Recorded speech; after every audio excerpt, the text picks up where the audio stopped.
What is undeniably present before the next thought arrives? Don't answer too quickly. The mind has spent a lifetime becoming remarkably skilled at producing answers.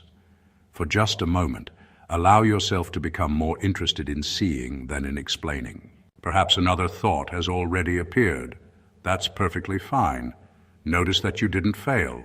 You noticed, and that noticing is the invitation. Imagine sitting beside a river. You're not trying to stop the current. You are simply watching the water move. One leaf passes, then another. The river doesn't ask your permission before it flows. Thought is much the same. Notice the next thought as though you were seeing a leaf floating downstream. You don't have to push it away. You don't have to follow it. Simply recognize that it has appeared, and just as naturally it disappears, another arrives, and another. Has there ever been a thought that remained forever? Even your most persistent concerns eventually give way to something else.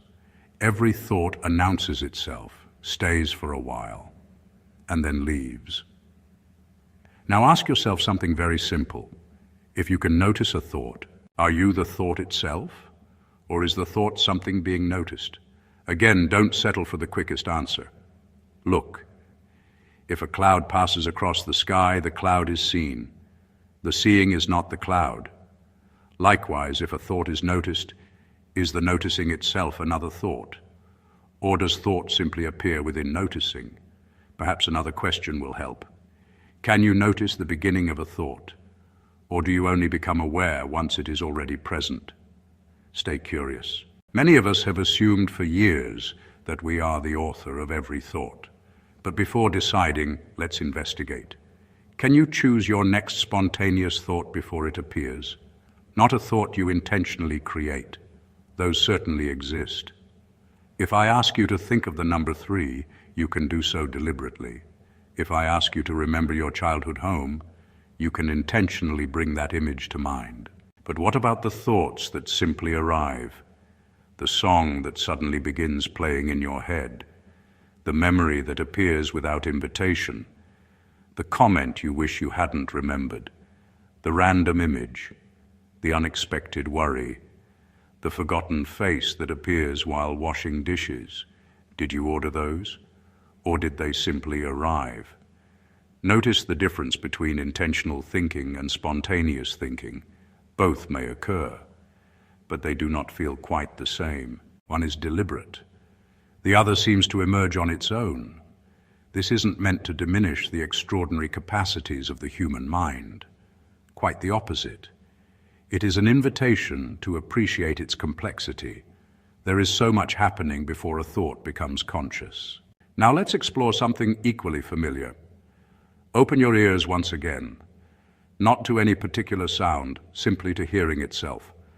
Perhaps a car passes. Perhaps there is silence. Perhaps someone is speaking in another room. Whatever is present. Can you hear only the sounds you prefer? Or does hearing include them all? Notice that hearing does not seem to negotiate with sound.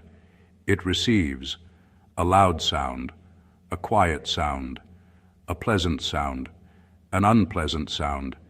Each is heard. Now consider this carefully. Where exactly does hearing happen? At first the answer may seem obvious, in my head, but stay with direct experience, not anatomy, not neuroscience.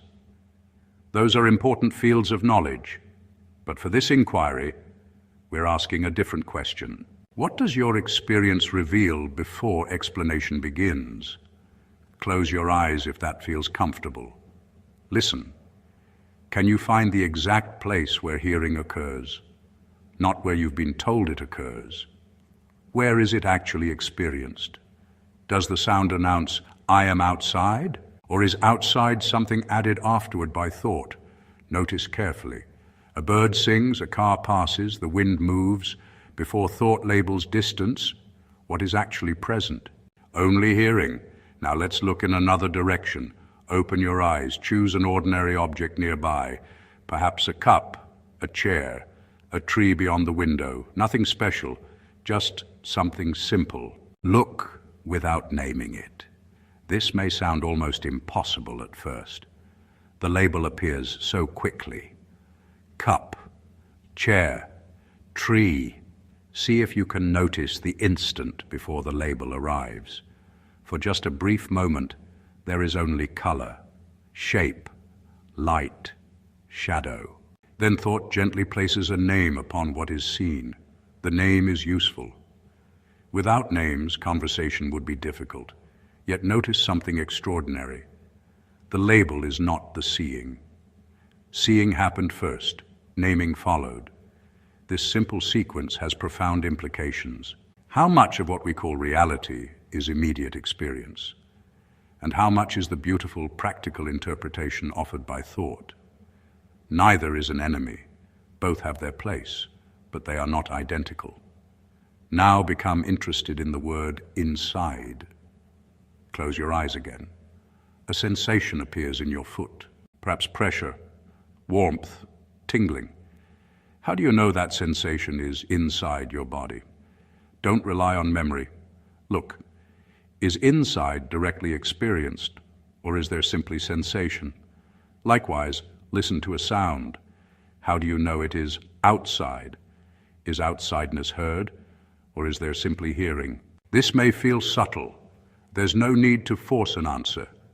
Remain with the question. Sometimes the deepest discoveries begin as the gentlest uncertainties. As children, we were taught to organize experience. This is your hand. That is the table. You are here. The tree is over there. These distinctions are immensely useful. They help us navigate the world. They allow us to build homes, drive safely, recognize one another. Nothing in this inquiry asks you to abandon those practical distinctions. We're simply asking another question. Are practical distinctions the same as absolute divisions? Or are they maps that help us function? Think of a map of a city. The map is invaluable. It helps you travel confidently. But no one mistakes the map for the city itself. Likewise, perhaps concepts organize experience without fully containing it. Perhaps words describe, but do not replace. Perhaps every label points, but is not what it points toward. Take another slow look at the object before you, before memory, before language, before comparison.